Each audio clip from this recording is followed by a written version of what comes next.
All right, I think I'm unmuted now. All right. Well, hi, Perfect. everyone. It's my pleasure to welcome you to Michael Schrimpf's doctoral dissertation defense.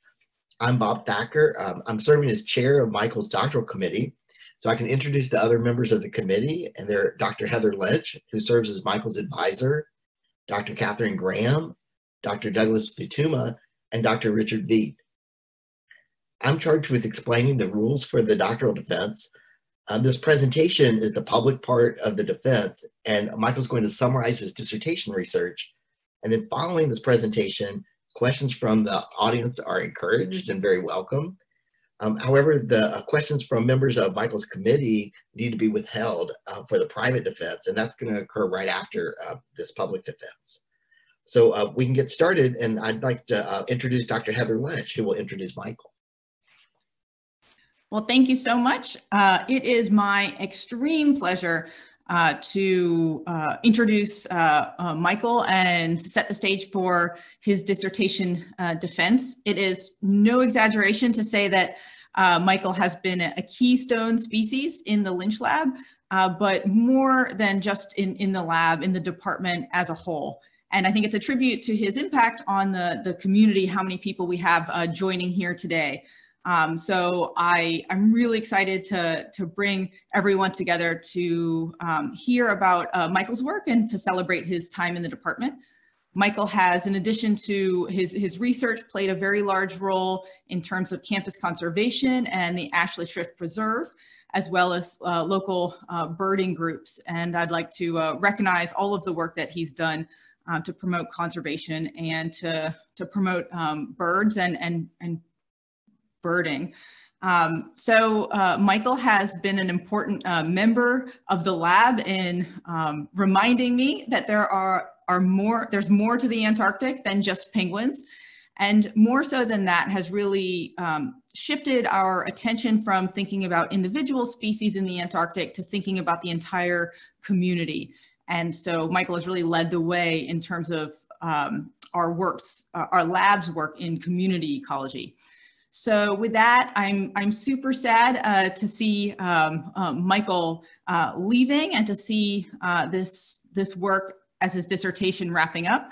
But I think this is just the beginning of a fantastic career, and I'm really excited to hand things over to Michael so he can start his dissertation presentation. So with that, thank you, Michael, for all of your work and all of your contributions and leadership in the lab, and I'll leave it to you to take away. Great. Thanks, Heather. And thank you, everyone. Welcome, everyone. I see that we have a lot of people here, many from the department, but also many scientists from around the world and a good number of non-scientists as well. I'm really excited to be able to share my PhD research with all of you. And hopefully everyone's able to take something away from my presentation, no matter what your background. At the end, I'll welcome any kind of questions. So if you have any questions, please feel free, and we'll talk more about how that question session is going to work later on. So observation of patterns has always been a really fundamental part of ecology, dating all the way back to basic descriptions like the distribution patterns that Darwin here made of finches on different islands and the Galapagos, and other of his the folks that were working around the same time, and that has continued all the way up to today. And it's thanks to patterns and species distributions like these that we can study ecological processes.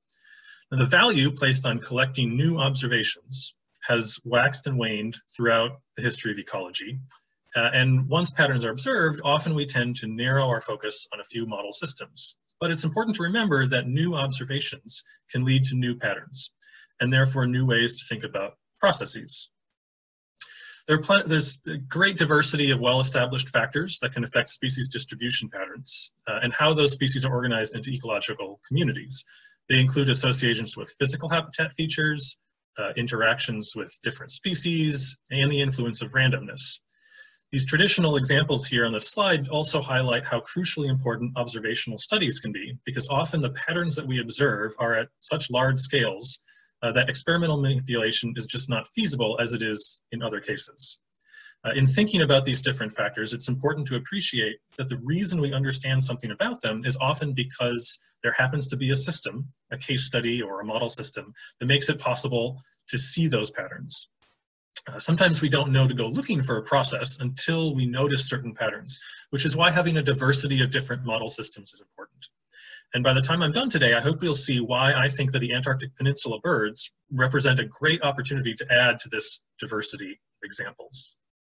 I've been fortunate to be able to work in this place, the Antarctic Peninsula. It's a large area, stretching about 1,000 kilometers from south to north. It looks something like this picture. It's very rocky and ice-covered. The islands and bays create a lot of coastline, and most of the land area is covered by ice. What is exposed is generally bare rock. So there aren't actually many things living in the terrestrial environment. That being said, we do have concentrations of a variety of different seabirds that come ashore to breed. These species only use the land as a place to put eggs and chicks, usually in fairly simple nests of rock. And they don't use any of that terrestrial habitat for food, with the exception of a few that prey on the young of other birds, the skuas there, for example. But there's plenty of diversity in this assemblage, and there are 16 species that regularly breed throughout the region. It's just a handful of them shown on this slide. All of these birds breed on rocky outcrops that are snow-free in the Antarctic summer. These breeding areas, such as this island, which is seen from the water on the left and from a satellite photo on the right, are usually very distinct from other areas. We define an area like this as a site. At a site like this, birds that have come ashore can readily move between any of the suitable habitat patches without going back to sea. And the boundary between this site and the next is usually very clear because of the separation via large stretches of ocean or fields of snow and ice. All of the analyses I'm going to present today use these sites as sampling units. So this satellite photo will give you a better sense for how distinct these sites are. And more importantly, it lets me share some important observations that really left an impression on me the first time I visited the region. And if you think back to that first slide on the patterns of the finches in the Galapagos, it's these sort of observations and these patterns that ultimately motivated my dissertation research. So in the area here, there are 3 places that this one particular species breeds. And this is the chinstrap penguin. You can see it breeds on those 3 places. And there's another very closely related species, the gentoo penguin, that breeds at these 2 locations. And despite the fact that the 2 colonies at the upper right are almost right next to each other, you don't find any chinstraps breeding at one or gentoos at the other. Yet only a few kilometers away, they nest together. Now you can see that there is plenty of other rocky nearshore habitat around here, and from everything that we can see, it doesn't differ that drastically from the places where the birds do breed. And so how consistent are such patterns across the whole region? And what can we learn from a pattern like this? And these are the sorts of observations that really got me started. In particular, I'm interested in these multi-species sites because we often find species nesting together. Here are 2 examples. These are gentoo penguins and chinstrap penguins in the left photo, not only at the same site, but breeding literally right next to each other. The same on the right for gentoo penguins and Antarctic shags, 2 birds in completely different families. Just like the example on the previous slide, these birds are drawn to very discrete sites, but also often sites with other species present. It's not just 2 species at a time, it can be many. And that raises lots of questions about how the species community at each site develops. However, there's an important hurdle that we need to overcome first before trying to analyze the community at the level of sites. The existing information for the distributions of most of these species does not come anywhere close to good enough, to being good enough to investigate patterns at those scales, at the scale of the site. Here, for example, is the map of Antarctic tern distribution from the IUCN. And you can see that basically all this tells us is that it breeds along the peninsula, along the coast of the peninsula. So another aspect of my research had to be finding ways to address that information gap. So that leads me to the fundamental questions that I investigated in my dissertation. Ultimately, I was interested in whether the breeding distributions of these birds among sites follow patterns consistent with the predicted patterns from a variety of ecological theories. And you can investigate patterns in different ways. And a big decision is whether you look at patterns in abundance, that is the number of breeding pairs, say, at each site, or occupancy, whether or not a species is there, or whether it's breeding or not. I was interested in how these two sources of information, abundance and occupancy, compare. Finally, I knew setting out that I was not going to be able to answer all the questions I had for every species, because we simply wouldn't be able to collect enough information. But I wanted to be able to say what we did know and how much more information we would need to get a handle on how these communities at these sites are structured. These first two questions are really require the basic fundamental data on where these species are distributed. So the first half of my dissertation is really more about developing those data along the way, addressing that third point, determining what we need to know to be confident in our answers. While the second half of my dissertation addresses those more ecological questions. Ultimately, I wanted to introduce the Antarctic Peninsula breeding birds as a new model system for community ecology. So a few minutes ago, I showed a picture of an Antarctic tern and explained that we don't have much data on where lots of these species are distributed. But that is definitely not the case for a few species, particularly the three friendly neighborhood penguins. These are the three members of the genus Pygacellus, the chinstrap, the gentoo, and the Adelie penguin, and all three have major colonies in the Antarctic Peninsula. These penguins are relatively easy to find, and they're charismatic. And so we actually have a lot of data on their populations and distributions, thanks to a lot of work that's been done over the years, both in our lab and by lots of other organizations and researchers. As many of you know, much of the work that our lab does focuses on counting these birds at breeding colonies and then cataloging their populations. Recently, those data and results have been cataloged into this online tool that researchers and managers can use. And not only does it provide a comprehensive map of all the sites with breeding penguins, but there are model results for an estimate of population size at each site. So this kind of comprehensive data set is actually quite rare in ecology. So here we are fortunate to have it for a few species in the region, allowing us to do that comparison between abundance and occupancy that I mentioned. We can also start to put together these sorts of data for other species to look for patterns that might be different from those in this group of penguins. So here's a short outline of how I'll take you through the work that I've done. I'll start with the two chapters that were more about developing the data needed to assess broader patterns. And then I'll take a more specific dive into one particular feature of the environment, which I discovered had an unexpected impact on some of those well-studied species. And finally, we'll get to explore the patterns among the whole suite of species to see what the system looks like and how it fits with the predictions from ecological theory, and to see why I think it's a great place for further work in community ecology. So I'll start with this chapter on the population status of the Antarctic shag. This is an Antarctic shag here. It's the only cormorant in the Antarctic. And other than the penguins, it's the only bird in the region that actively propels itself under the water to pursue prey. Seabird biologists call this type of feeding pursuit diving. And so like the penguins, there have actually been many research programs that have collected abundance data on this species, particularly by Sally Poncet back in the mid-1980s. And then more recently, the work that our lab and others have been doing. However, unlike for the penguins, those data had never been comprehensively collated and analyzed together. So that was the main goal of this first chapter. And that's essentially what I did, summarizing first how many we thought there were, which fortunately agreed pretty well with the back of the envelope estimates that had been used in various sources, such as the IUCN or field guides in recent years.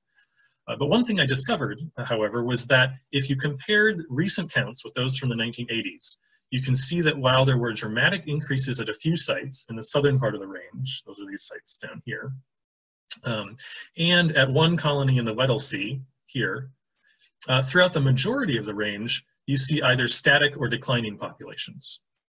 I also found that many sites showed dramatic fluctuations in counts from year to year, like this site here, signaling that an estimate from one particular year might not provide enough information to assess the true status of that population. More importantly, I found that about half of the population of the species has not been surveyed in decades, which means that the suspected trend in range-wide distribution really needs concerted effort to further document, and the paper provides priority targets for future surveys.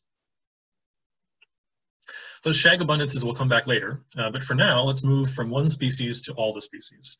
And now for this chapter, because there are only reliable abundance data for the penguins, I'm going to focus more on occupancy for presence absence, with the goal of mapping where each of these species breeds. The data I used for this chapter came from the same sampling program that Heather's lab does, which is called the Antarctic Site Inventory. And this is a partnership between the NGO Oceanites and several academic partners. And for the most part, we partner with commercial cruise companies to visit sites with relatively short visits. So maybe this might be a few hours on shore, as those companies take passengers around the Antarctic Peninsula. This has the advantage of covering a wide area, but only allows us access to each site sporadically, with some sites getting visited a lot and others very little.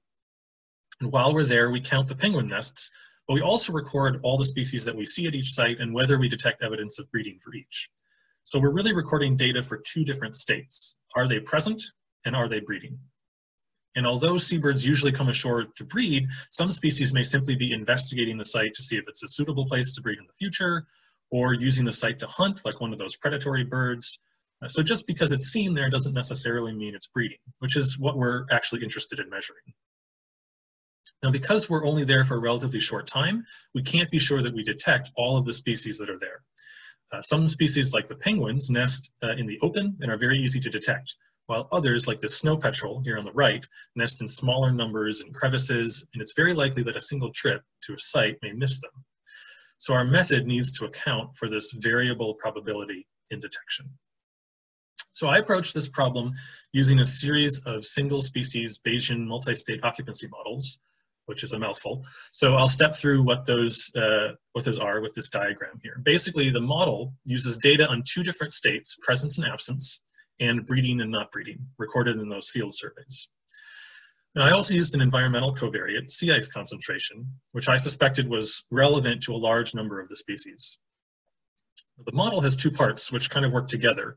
The data here are a function of the detection probability and the underlying state, the latent state. That is the species, is the species breeding at each site?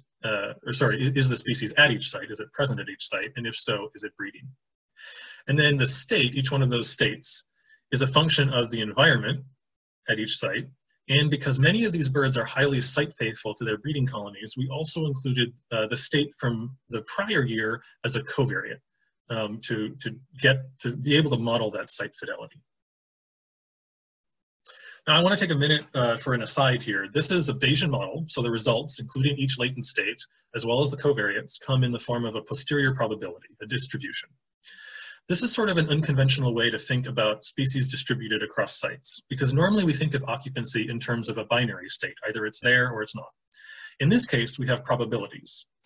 So basically, we might be really sure that a species is present at one place and absent at another, but we have probabilities in the middle. And so how do we deal with that?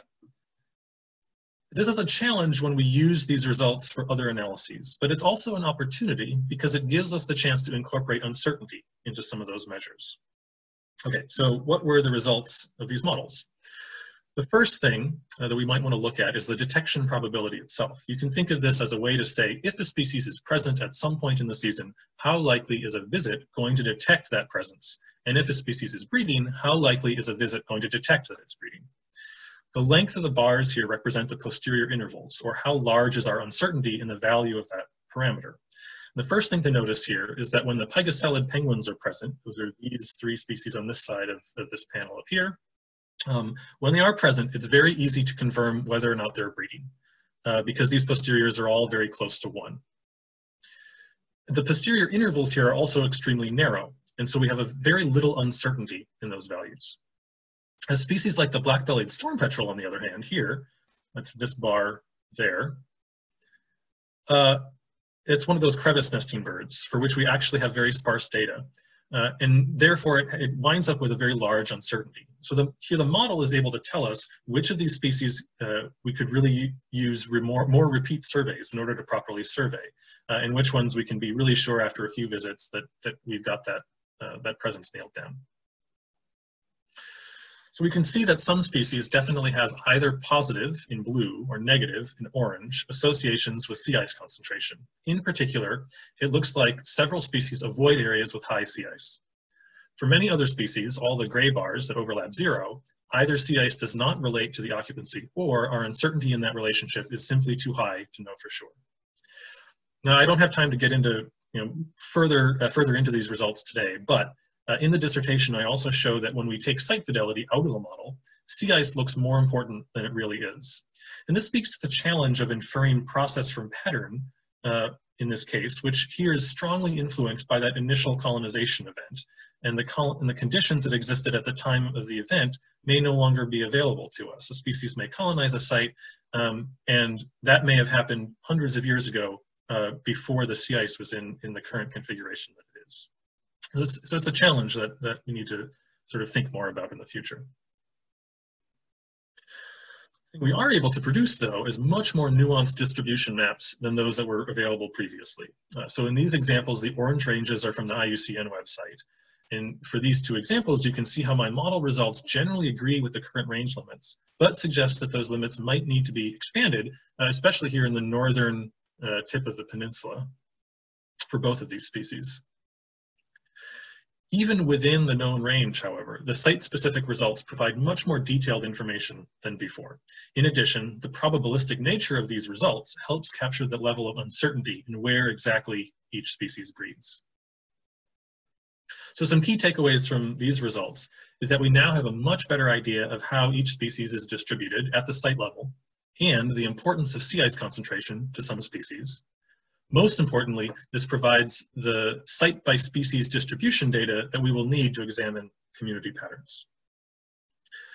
We also see that site fidelity turned out to be very important to these models. And for many species, the strong attraction to already occupied sites might be best thought of as a sort of inertia. Once a species is at a site, they may continue to nest there regardless of whether the environment is suitable. Now recall that in addition to the sites sampled with Heather's lab for the whole suite of species that this last chapter was based on, there are comprehensive data available for all the pygoscelid penguins, and now, thanks to my first chapter, for the Antarctic shag as well. And these maps show the combination of all of the more than 500 sites with these pursuit divers. And I should reiterate that because sampling for this guild is so extensive here, that the detection probability is fairly high, that we can be pretty sure that this actually represents true presence and true absence for the entire regional population. I wanted to explore these patterns as well. And one thing that I noticed happens to be with the gentoo penguin.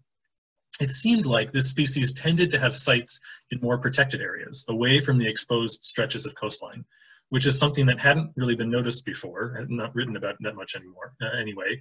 And so I devoted a chapter to investigating the role of fetch in how the gentoo penguin was distributed and how that might differ for the other members of the guild.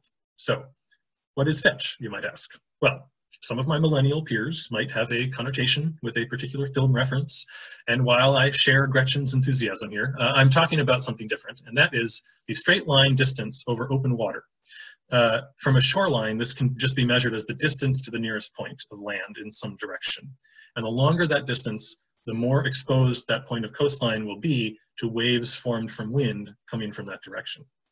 So you can calculate that distance in all directions and then add them together to get a measure of the total exposure of each location. So in this example here, you can see that the east side of this island here is going to be more exposed than the west side.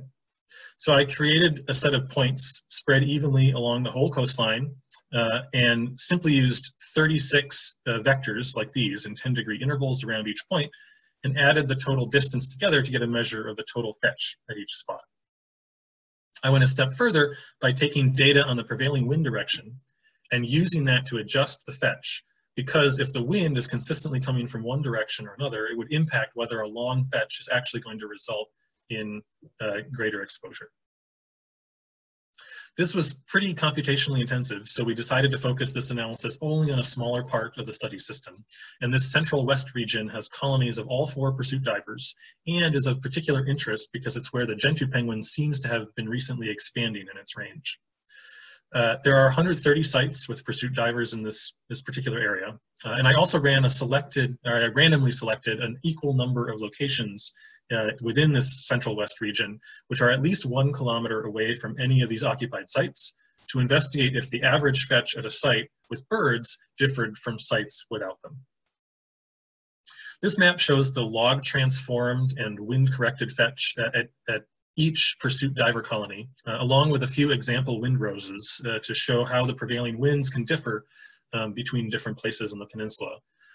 And the color here indicates the total fetch, or how exposed that site is, from the very protected sites in blue to the very exposed sites in green and yellow. And you can see how that varies across space. And when we compared sites with and without each species, we find that 3 of the 4 species in this guild showed significant relationships, with gentoos located in less exposed areas and both chinstraps and shags in more exposed areas. Adelie penguins did not have a significant relationship. However, the number of Adelie colonies in this smaller region is fairly low, and so it's difficult to know if the lack of pattern there is really just a function of the small sample size.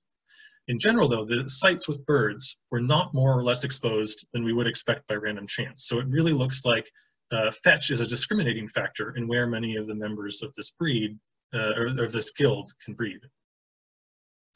You can see that pattern fairly well if you just look at these 2 example locations. And that's this one on the left here is a very protected little bay and has mostly gentoo colonies. And the other, this island, is more exposed and has primarily chinstrap colonies. Interestingly, the only place on this more exposed island where we find gentoos is in this little protected bay to the south. So this is really cool. It's a habitat feature that no one has looked at yet as important to this group of seabirds. In fact, it's very rare that seabird biologists ever really think about fetch, probably because most seabirds can fly to and from their colonies and don't need to come to land through surf. When you see BBC footage, like this picture here, of penguins navigating this environment, it kind of makes intuitive sense that they would want a calmer commute to and from their nests. I began this chapter with a casual observation of a pattern in gentoo distribution, but once I got the results back, I really started to think more about chinstraps and wonder why on earth would they seek out higher fetch like this? These are chinstraps in this shot, by the way. The mechanisms for these relationships have really not yet been explored, and I think that there's a lot of potential work left to be done with this idea. So we've looked at one particular potential cause for some difference in presence and absence of pursuit divers, but what about the rest of the species, the whole community, and what happens when we look at abundance? So for the start of this analysis, I'm going to go back to the probabilistic results from the occupancy models. Recall that I produced probabilistic breeding maps from about 200 sites that our lab studies. Then I'm going to come back to the pursuit divers that we looked at in the fetch chapter, because not only do we know where they breed much more comprehensively, but we also have abundance data for that guild. And so one thing that we can do with these single species results is stack or combine them to calculate species richness. We might be interested, say, in where the most diverse sites are, like this map on the left.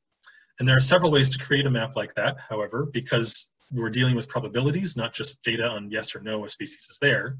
This is one way in the center, which involves a species accumulation approach for each iteration of the Bayesian model, and then calculating the posterior median for each site. It relies on figuring out what the model predicts as we add more data year after year.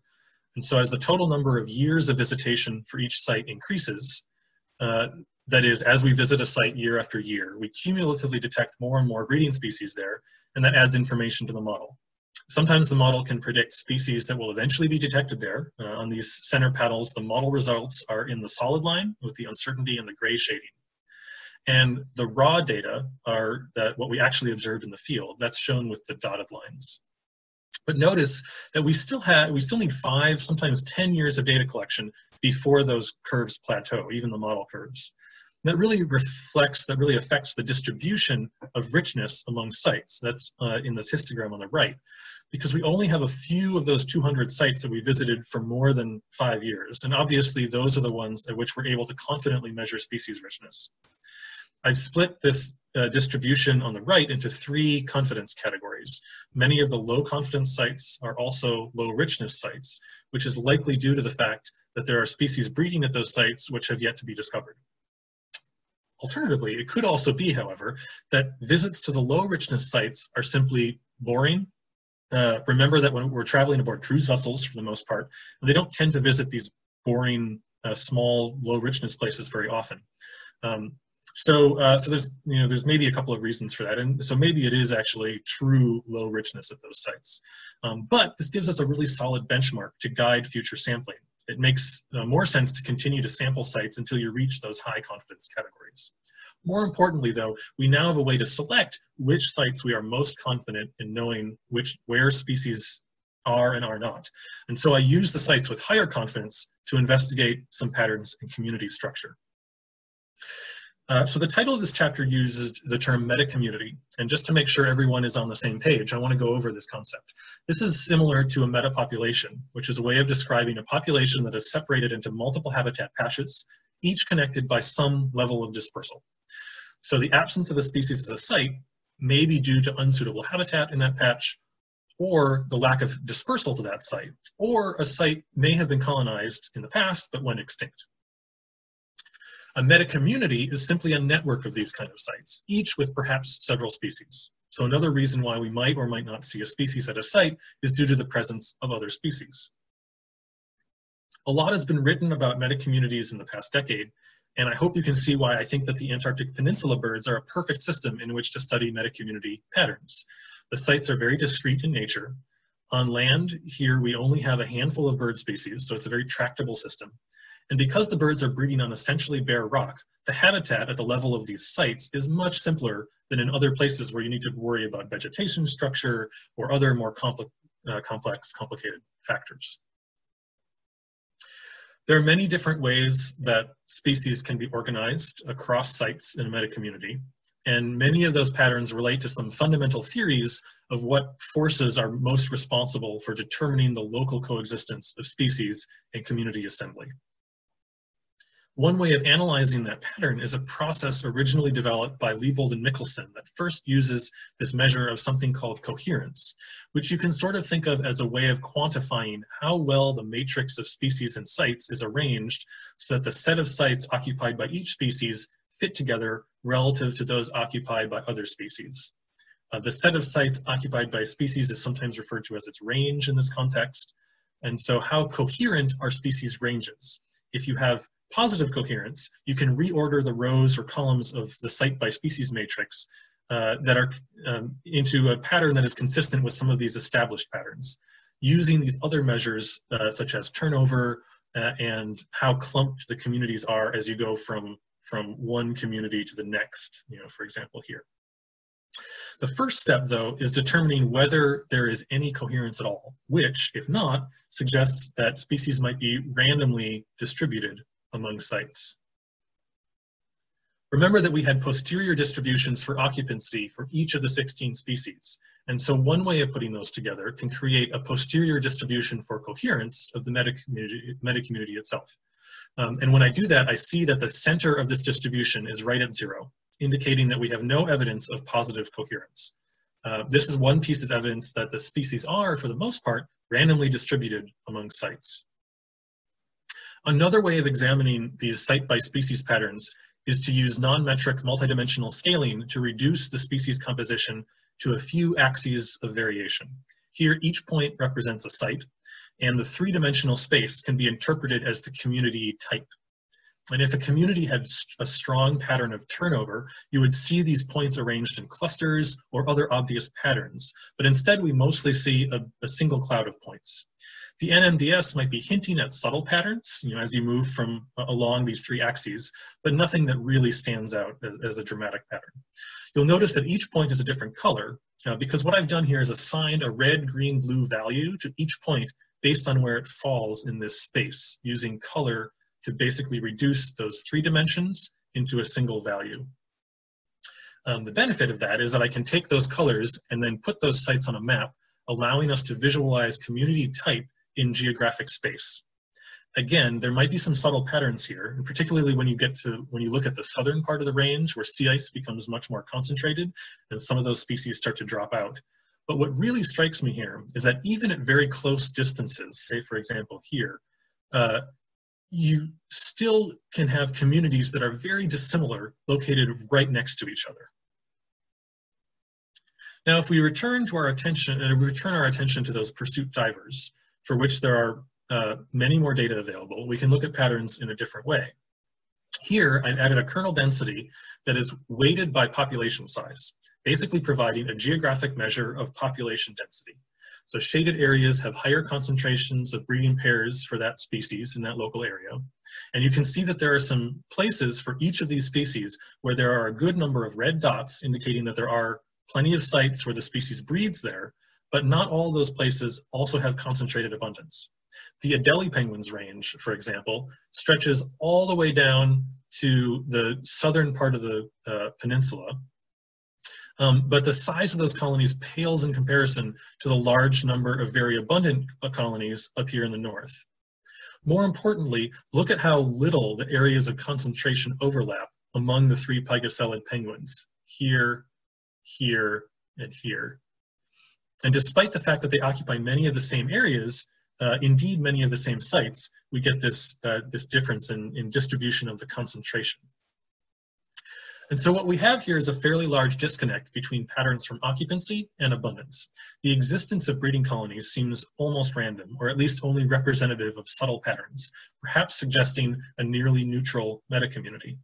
This is something that has not been documented very much among vertebrates, at least using that Liebold and Nicholson coherence approach. However, patterns in the concentration of abundance are striking, at least for the penguins for which comprehensive abundance data are available. And so it really looks like these penguins are showing regional scale niche differentiation. So how do we make sense of the big picture? Well, I think that the most likely explanation really has to do with the life history of these particular species. I think that much like Hubble's neutral theory of biogeography, these sites are relatively interchangeable for most species. Remember that they're only using bare rock areas to nest, and many of them in the same ways. And so the colonization of any particular site is probably fairly random, or at least only subtly influenced by other factors. But once they start nesting at a site, site fidelity is strong, meaning that these site-level communities become stuck in their configuration. And environmental factors, or interactions among species that are subtle, say the availability of nearby food sources, or how those subtle differences may change over time, allow some areas to thrive and other areas to just eke out in existence. And that can lead to these striking differences in population density. So when I began, I introduced these four major topics as an outline. I think that it makes more sense to think about them as elements in a more integrative approach. I obtained data in two different ways. One way was to build the availability of comprehensive population data by compiling all those data on shags so that we could look at them together with the pygoscelids as an entire guild. I also used the available presence-absence data to come up with probabilistic species occupancy maps for the whole community at a selection of sites. And I was able to provide some information on how certain we were in the community composition of each one of those sites. It was in the process of exploring these patterns, looking at those maps, that gave me the inspiration to examine a habitat feature that had previously not been explored as relevant. And that led me to the discovery of a new way of examining possible niche differentiation among the guild of pursuit divers by looking at the role of fetch. And then it was necessary to use both the comprehensive population data and the results from the occupancy models to provide insight into metacommunity patterns, which in turn now provide much more context for understanding things like possible trends in population and the patterns of occupancy in individual species. For all the seabird biologists in the audience, I really think that there are great opportunities to explore how other seabird metacommunities are structured, because this sort of approach might shine new light on many of the single species trends that we've been observing for decades. And for the general ecology audience, I hope that you can see why I think that the Antarctic seabirds represent a really exciting new model system for metacommunity ecology that has hallmarks perhaps of a neutral system, but is also very influenced by strong site fidelity that adds a fascinating component to the mix. At the same time, we have evidence that at least some species exhibit some really interesting patterns in niche differentiation. One of which may very well be the role of fetch, which I've only just begun to explore in one of the guilds. And so there is much more that could be done here. So I think you can see that what we do with one project really feeds back and affects how we interpret other parts of this very iterative process. And that's really what makes this type of exploration exciting. So there are a few future directions where I think I and others will likely want to go. Everyone always says that they want more data, but in this case, I really think that abundance data for more species is important to move forward, especially for those species with greater potential to interact like the predators and the scavengers in the system. It would be great to get some more abundance data on them. Recall that there was a large number of undersampled sites where we don't really know if richness was actually low. And then what about rocky sites without birds at all? That's something that hopefully Rachel will be able to address in her dissertation, at least in relation to Gentoo penguins. But I think that that's another place where we could do a lot more work in the area. Site fidelity is obviously an important part of where these birds are distributed, but a few species have weaker site fidelity, or at least we think they do. For something like the Antarctic tern, for example, how does colonization happen, or where does colonization happen? How often does it happen? These are things that we could really learn, and maybe that would provide a nice contrast to those more site-faithful species. And there was certainly much more to learn about fetch, especially the mechanism for how it impacts the birds. You know, is it the same for all the pursuit divers? What about other species? Are they impacted by fetch? And finally, I made the case for Antarctic seabirds as a model system, and that is particularly relevant as a changing climate is turning the Antarctic into a giant ecological experiment. I began by claiming that observational studies are important for ecology at these scales because manipulation of the system is not possible. But here is a case where we're already beginning to manipulate the system. And by collecting as much data as we can now, we'll be able to watch how this system over this vast geographic area changes over the coming decades. So that's all I've got for you today.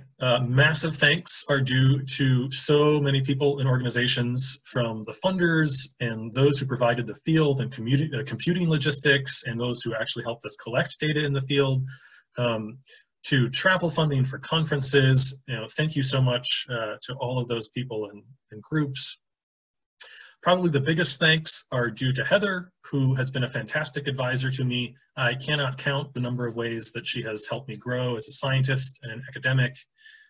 She has also put a ton of effort into making the lab and fieldwork fun, and I couldn't escape without highlighting a few pictures of Heather having fun, or at the very least being terrified of skuas. Big thanks to my committee members, all of whom brought different backgrounds and skills to the table, and who have helped turn my dissertation into a piece of work that I'm really proud of. There are a lot of people to thank in the department, and I'm going to start with those that I consider to be essential workers. I think that term holds new meaning for us now, and I think that the support staff here are really essential to how we function as a department. So thank you. I've also listed some names here that have played particular important roles in the creation of my dissertation and my graduate training, but everyone who I've interacted with over the years has left their mark on me, so I'm truly thankful to all of you. Many of you know that my primary passion is education, and that's where I want to focus my efforts in the long term. So I want to take a moment to specially acknowledge the many students, a handful of whom are in this picture here, that I've had a pleasure to instruct while I've been at Stony Brook. They are the real reason I'm doing this. So thank you for giving me the chance to grow as a teacher and for constantly reminding me of why I wanted to earn a PhD. I wish all of them the best of luck in their future endeavors. And then finally, to the many friends and family who have loved and supported me over the years, I could not have done this without you. And thank you so much to each and every one of you. I threw as many pictures as I could fit up there, but you know, there's hundreds of you out there, so thank you to all of you. And now I would be happy to take some questions. So this is the part where we are going to experiment. So you should be, I think I'm gonna leave this slide up here now, and I'm gonna pull up the list of participants and chat. Okay, trying it out here. So we've got a few people who are raising their hands. And so I think that the easiest way for me to do this is to call on people. I'll unmute you, and then we can move through the various questions that way. If you have questions and you can't use the hand raise option for some reason, feel free to reach out to one of the co-hosts who can read off the questions. So I think we're going to start with Nikki Coper, who I will unmute. Hi there. Hi. So thanks for that really excellent presentation. I enjoyed it a lot. I actually wondered, you sort of mentioned the positive association, I think it was chinstrap penguins with fetch. And I wondered if, and you didn't have time to talk about it in detail, but I wondered what ecological reasons you have thought about that could explain that pattern. Yeah, so that's a great question. I've kind of thought about a few things. One thing is that fetch, while it does affect the conditions at the coastline where birds are coming ashore, there's also a possibility that it could affect things that are happening in the nearshore marine environment. One idea that Heather and I threw around was the idea that there is some evidence, at least in other seabirds, of using rafting areas just offshore of a colony as a sort of information exchange center. And so it's possible that birds will like to use that center as for information exchange. I think that might affect more birds wanting low fetch to be able to have an environment like that. For something like the chinstrap penguins, high fetch could also do something to the nearshore environment that affects food resources. It's possible it's just a side feature. It's just a thing that they have to deal with. It's possible chinstrap penguins like to be closer to more open stretches of ocean for food-related reasons, and so they just have to deal with higher fetch for that reason. I also think that there is something to be said for possible sort of differentiation and competition for nesting sites. I really don't think that affects things too much, just because of how much habitat there seems to be available, and the fact that they tend to nest at the same sites sometimes. I think any of those reasons, either related to a direct physical link between fetch and the environment, or something to do with the competition with other birds, could have something to do with it. But it's something that we just don't have any data really to be able to look at yet, which I'm hoping can happen in the future. Okay. Looks like we have another hand from Mo Lynch. Hi, Mo. How are you doing? Unmute. Hi. Hi, Mo. Excellent presentation, Michael. I'm really excited to have seen everything come together so well. I actually have another question about fetch. So about the gentoos, obviously. So I'm curious if you got into anything with maybe ice in, ice out dates, ice breakup, anything like that, that either the combo of the fetch and the direction, the dominant wind direction, that you think might maybe cause that association with low fetch in gentoos. Yeah, and so that's something that for the gentoos especially, we were thinking about. Areas with low fetch may also be areas where you don't have the possibility for wind to push sea ice. I mean, sea ice tends to break up, in many of the places where, say, gentoos nest, fairly early chinstraps as well, for that matter. But as you know, in the Antarctic, sometimes you have those fields of brash ice, which can get pushed into a small enclosed bay or something like that. And so we thought, well, perhaps certain species that either do or do not deal well with a large amount of brash ice around the shoreline may want to be in areas that either are affected either more or less by the ability of the wind to kind of concentrate that sort of ice in places. And then there's so many other questions you can ask. Gentoo penguins, as far as we know, tend to overwinter near their colonies, and so it's possible that the wind, and I should mention that the wind data that I used to correct the fetch values were breeding season, summer wind values. But if gentoo penguins are there during the winter, it's possible that winter wind and winter fetch may actually have an impact as well. Maybe it's important for keeping polynyas open where they can feed. There's lots of potential mechanisms, and I think that there's a ton of work that could be done on the role of fetch in the Antarctic environment. Sure. Thanks. Yeah. Let's go to Diana and have her ask her question. Okay. Hi. Very nice talk. And I'm sort of on the fetch roll, but I really did. I had this question from the very beginning when you mentioned it, and part of it you answered it when you were answering Maureen's question. But presumably, when you were looking at the prevailing winds and prevailing wind direction, that was for the breeding season, or was it before the breeding season and after? Go ahead.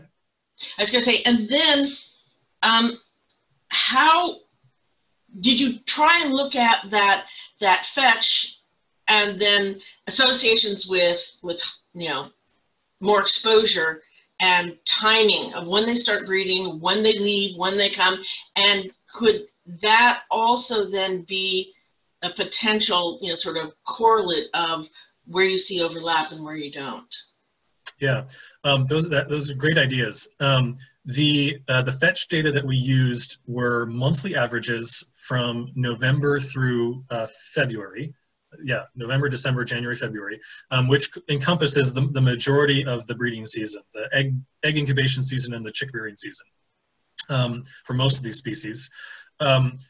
Because that was relatively coarse, we used those monthly averages for the whole 40-year period that we could get wind data for. And that's what produced that distribution of wind on those rose plots. There's lots of things there that present some caveats. The first is that, as you say, there certainly could be interesting phenology questions, and it's possible that the location of a colony might influence the fetch in relation to the location of that colony may influence that phenology. I didn't take a look at that phenology too carefully, mostly because the wind data that we had were relatively coarse. But if you had really fine scale wind data, especially down to the day or even the hour, potentially you could look at modeling that. The other thing about that coarse wind data is that that's the prevailing wind direction, but there could be a large variation. Some sites may have consistently high winds or winds from a particular direction every single day, whereas over the course of that month, over the course of December, other sites may have very variable wind directions from lots of places. So I think a finer scale wind data source would potentially add a lot to that analysis. And in terms of phenology, I think, if you were to look at maybe wind earlier, and especially ice, as Mo mentioned, if you were to look at actual data on ice cover at the small scale, at the site scale like that, which is stuff that others in Heather's lab are starting to look at, hopefully you'd be able to tease apart those patterns a little bit more. All right, great. Thank you. Yeah. There were a few other questions. There's one question here that is sent to me via chat. Is fetch seasonal? Was it measured all year or just during the breeding season? So I think I sort of just referred to that. Okay, yeah, Emily, do you want to read off another question for us?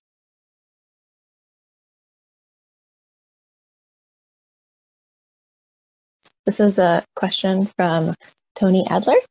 He said, I'm curious to know what factors may be changed by climate change to affect distribution patterns. In other words, are changing ice conditions, but are there others? Maybe invasive species? Yeah, great question from Tony. So climate change, I think probably the most likely way that climate change is going to wind up affecting these species is probably through food sources in the marine environment. That is more than likely what's going to happen for the most part. And I didn't really look at that specifically, and that's something that, again, others in the lab are going to be looking at, especially krill, and how those krill, lots of the species in this environment eat krill. So that's one potential thing that climate change may affect.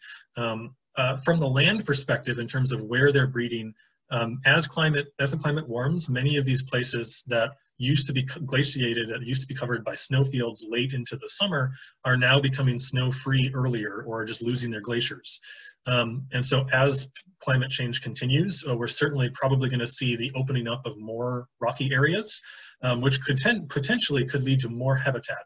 I don't know if we have evidence that they're habitat limited, that these birds are habitat limited in terms of where they can breed, but it's possible that, especially for certain species, as there's more habitat available, maybe you start to see more colonizations in new places. It's that colonization process that's super rare for these very site-faithful species, which is going to be really interesting to see how that may or may not change over the next few decades. Invasive species is another question that is probably going to start to impact some of these birds, especially in the northern part of the peninsula, some of those island groups. We're just starting to see the introduction of established invasives in the Antarctic Peninsula. I think it's only inevitable that that some of those invasives are going to take hold there.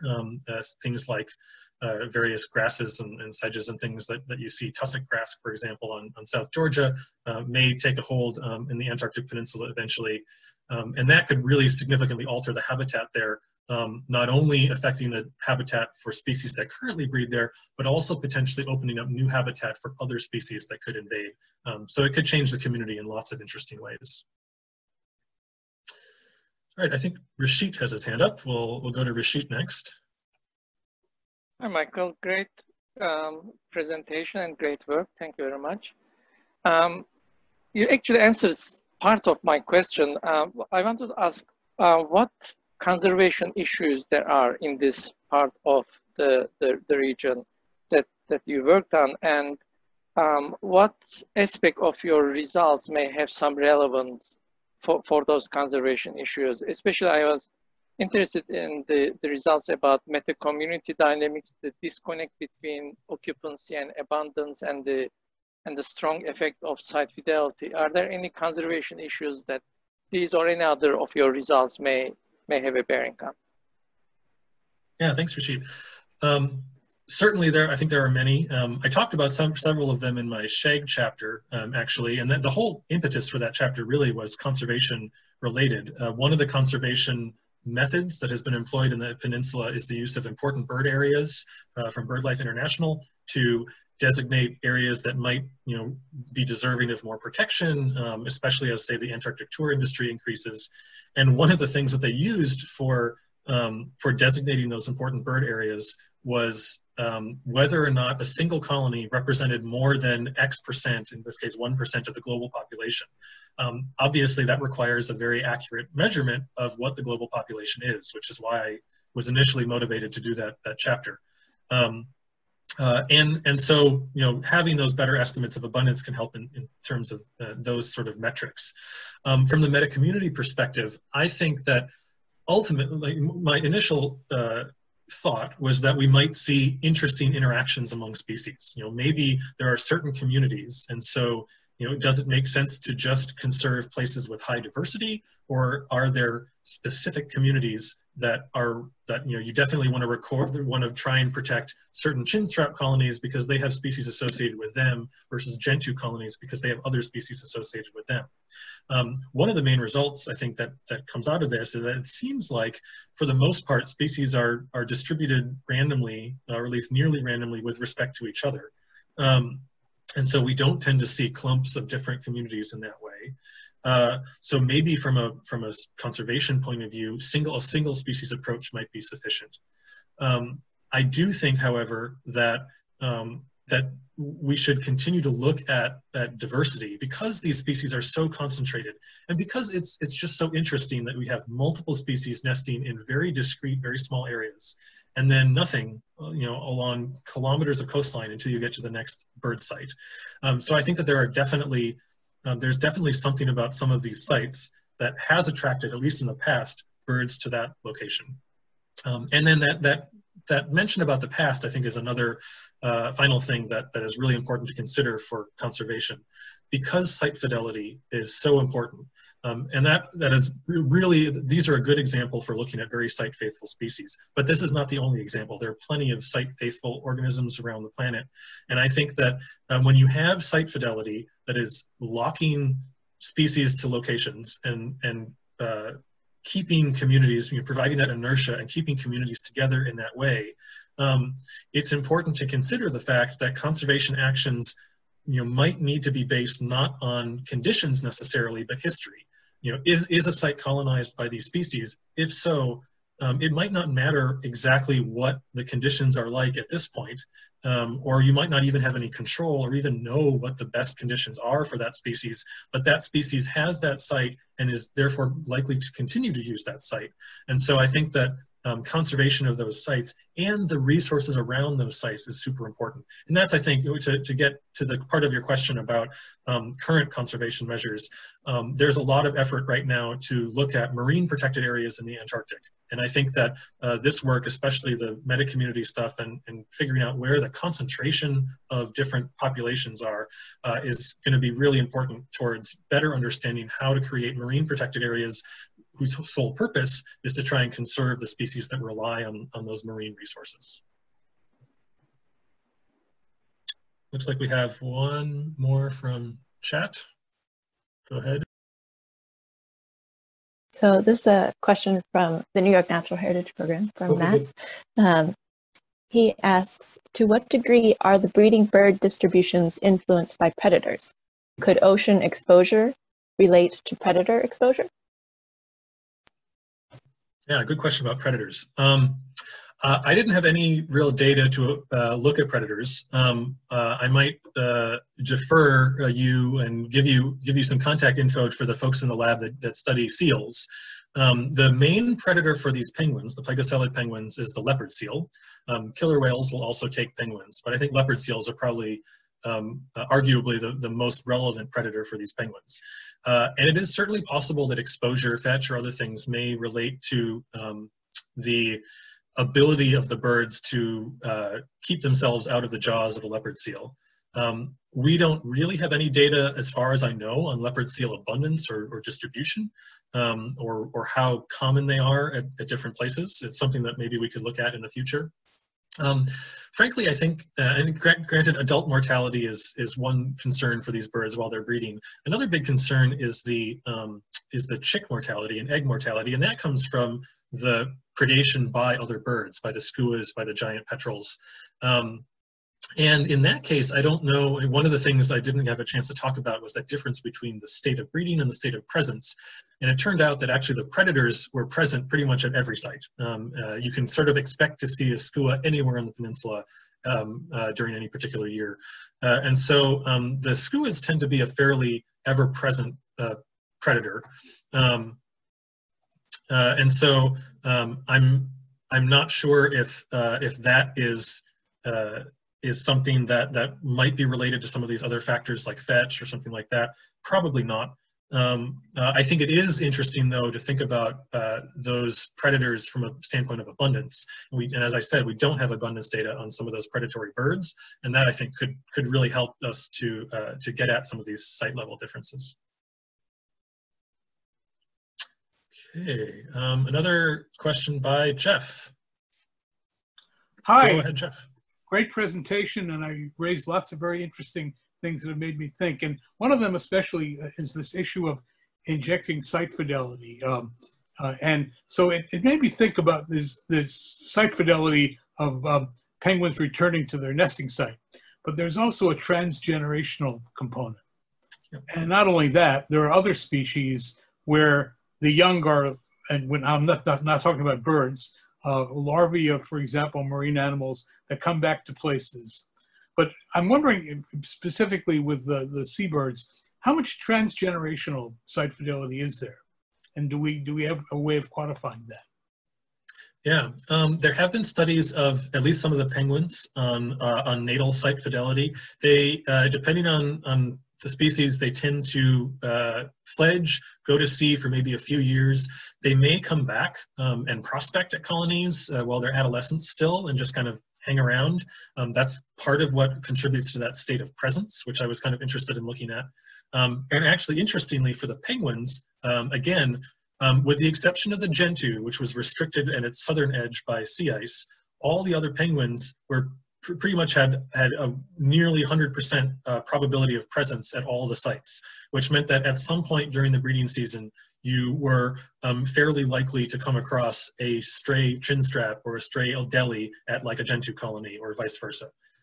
So I think that, and that is probably a lot of younger birds who are prospecting, looking for new areas.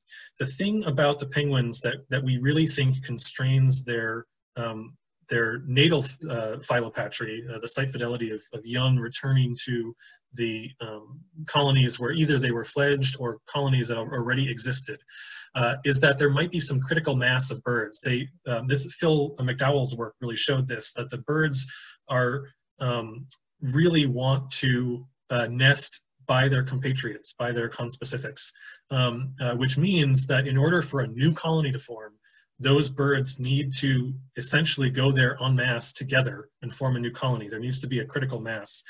It's possible that this happens because there are locations where they show up to roost for molting, and maybe those will eventually turn into breeding sites. We think that that's happened in a few places. Gentoo penguins seem to be a little bit more likely to expand and form new colonies. We've actually seen a few new Gentoo colonies form, but that initial process of colonization is very difficult to watch because we tend not to know about a site until there's at least 30 or 40 pairs there. But other tagging studies have shown that a lot of these seabirds are faithful to their natal colony, and that the first place they'll come back and start looking for a nest is where they were originally fledged. There's lots of questions, though, about whether or not when those individuals come back, is there a place for them? How much are they competing for space? And how much does that affect how they're going to spread to new colonies? And again, we have some of these tagging data for penguin, not we, but others that have studied it in the Ross Sea and other places in the continent have this information for penguins. Very little of that tagging data and multi-colony work is done on the other species in the Antarctic, partially because it's so difficult to work at a colony for extended periods of time. The benefit of our sampling methodology is that we get to lots of different places. The trade-off is that we can only spend a few hours there and we don't know when we're going to come back, which means that we can't necessarily tag penguins and be able to go back to that same place reliably and keep track of which are there. The places where they can do that are usually located near research stations, which means that they're relatively confined in their ability to move around. So there is a methodology barrier to getting some of that information for some of the birds that are not penguins. But it's certainly really interesting questions, and there probably is a range that we see, and those differences among species may relate to some of the patterns that we see in the whole meta community. Thank you. Okay. I'm kind of scrolling through the chat a little bit, and there are no other hands raised. So thank you again to all of you for coming. This has been a lot of work, but really enjoyable experience. Thank you to all of you at Stony Brook and around the world. I'm happy I was able to share this with you all. Thanks. And Michael, just to interject that I will email a new link to your committee.